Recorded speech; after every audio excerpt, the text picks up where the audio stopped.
Salve Maria Santíssima, Salve Maria Santíssima. Vamos meditar um pouco hoje sobre o juízo particular. Essa primeira parte, depois nós vamos enriquecer com o pensamento de Santo Afonso de Ligório e outros santos sobre o juízo particular e também o que o Catecismo nos fala. Vamos lá. O juízo particular. Aqui eu estou baseando em Garrigou Lagrange, um grande dominicano, teólogo. Acabamos de ver no fim do capítulo anterior que a existência do juízo particular afirmada pela Igreja, no seu magistério ordinário, como objeto de fé, tem fundamento na Escritura e na tradição. Certas razões teológicas confirmam esta existência do juízo particular. Convém realmente que haja uma sanção definitiva logo que a alma esteja capaz de ser julgada por todos os seus méritos e deméritos. Isto é, logo que o tempo do mérito tenha acabado. Ora, isto acontece imediatamente depois da morte. A gente pode conferir em Hebreus 9, versículo 27.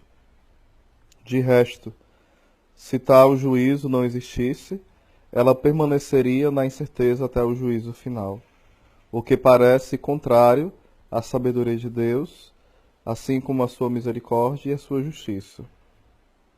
Aqui vai mostrando, assim, que seria impensável achar que a alma, ela, após, só voltando um pouquinho para entender.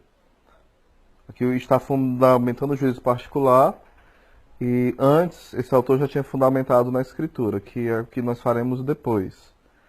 E ele vai colocando que seria impensável achar que, logo após a morte, a alma ficaria esperando até o juízo final, porque isso parece ser, contrariamente, muito divergente com a misericórdia de Deus, com a sua justiça e com a sabedoria de Deus. Deus que é sábio, misericordioso e justo, ele nos deu a graça do juízo particular. Continuando. A natureza do juízo particular. Este juízo foi-nos revelado como análogo, melhor dizendo, ao da justiça humana. Mas a analogia comporta semelhanças e diferenças. Ou seja, toda analogia vai ter coisas que vão bater e coisas que vão deixar a desejar. Porque não é algo igual, é algo semelhante, analógico. O juízo de um tribunal humano exige três coisas: o exame da causa, a emissão e a execução da sentença. No juízo divino, o exame da causa faz-se instantaneamente, porque não requer nem a disposição de testemunhas, pró e contra, nem a menor discussão. Deus conhece a alma por intuição imediata. E a alma, no instante que foi separada do corpo, vê-se imediatamente e fica esclarecida de uma maneira decisiva e inevitável sobre todos os seus méritos e deméritos. Ela vê, portanto, sem possibilidade de erro, o seu estado, tudo o que pensou, desejou, disse e fez, bem ou mal, todo bem que omitiu. A sua memória e a sua consciência tornam-lhe presente toda a vida moral e espiritual, até mesmo os menores detalhes. Será então o momento de ver com clareza tudo o que encerra a nossa vocação particular ou individual, a de uma mãe, de um pai ou de um apóstolo. A sentença é pronunciada instantaneamente também, não por uma voz sensível, mas de forma inteiramente espiritual, por uma iluminação intelectual que desperta as ideias adquiridas e fornece as ideias infusas, necessárias para ver todo o passado com um só olhar, e que reforça o juízo para preservar de qualquer erro. A alma vê então espiritualmente que é julgada por Deus, e sob a ação da luz divina, a sua consciência versa sobre este mesmo juízo definitivo.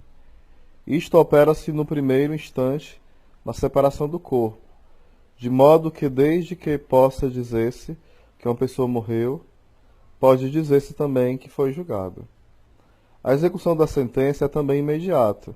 Com efeito, nada pode adiar. Da parte de Deus, a sua onipotência cumpre imediatamente a ordem da sua justiça. E por parte da alma, o mérito e o demérito são, diz São Tomás de Aquino, com a leveza e gravidade dos corpos. Desde que não haja obstáculos, os corpos pesados descem, e os corpos mais leves que o meio ambiente sobem imediatamente. Assim, como os corpos naturais tendem para o seu meio natural, também as almas separadas se dispõem a receber sem demora a recompensa relativa ao seu mérito, a menos que não devam sofrer ainda uma pena temporária no purgatório. Continuando. Ou a pena eterna, correspondente aos seus deméritos. Em poucas palavras, umas e outras encaminham-se para um fim dos seus próprios atos. Os padres da Igreja compararam muitas vezes a própria caridade a uma chama que não cessa de subir, enquanto o ódio desce sempre. O juízo particular realiza-se, portanto, no instante da separação da alma e do corpo. No primeiro instante em que pode dizer se a alma está separada, ou seja, a pessoa morreu de fato, então naquele exato momento a pessoa é julgada. Novamente lembrando, Hebreus 9, 27. Acabou-se, por conseguinte, o tempo do mérito e do demérito. De outro modo, uma alma do purgatório poderia ainda perder-se, e uma alma condenada poderia ainda salvar-se. Portanto, as almas do purgatório atingiram o termo do mérito, sem terem alcançado ainda a felicidade eterna. Estas almas, em estado de graça, permanecem livres, mas isto não basta para o mérito, porque uma das condições deste, segundo afirmam todos os teólogos, é ser-se ainda viator, isto é, ainda o caminho.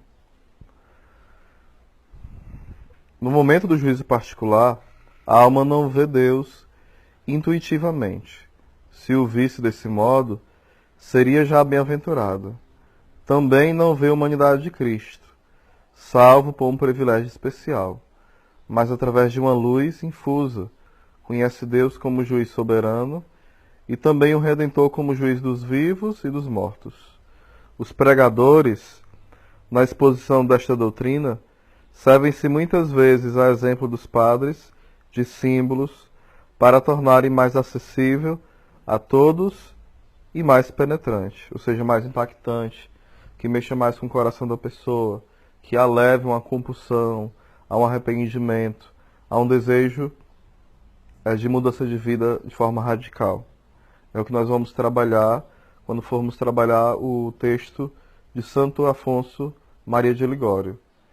Devemos entender como uma verdade, mas não devemos levar todas as palavras ao pé da letra quando eu for ler. No caso, eu não falo deste que eu estou meditando agora, do Garrigou Lagrange, o comentário dele. Aqui é um comentário mais teológico, o outro será um comentário mais espiritual. E depois veremos também o que o magistério nos indica como caminho para entender o juízo particular. Vamos lá. Felizes as almas que tiverem passado grande parte do seu purgatório na terra, mediante a aceitação generosa das contrariedades cotidianas. Graças aos múltiplos sacrifícios de todos os dias, alcançarão um amor puro e perfeito, e é por ele que serão julgadas. Há muitos graus na pureza do amor. São Pedro, antes da paixão, parece ter praticado um ato de amor puro, quando assegurou a Jesus que estava disposto a morrer com ele. Mas misturou este ato com a presunção. Para o purificar dela, a providência permitiu a tripla negação de Pedro, de onde saiu mais humilde, mais desconfiado de si mesmo, mais confiante em Deus, e mais tarde realizou um ato de amor puríssimo, quando se deixou conduzir ao martírio e desejou por humildade ser crucificado de cabeça para baixo. Como realizar antes da morte um ato de puro amor?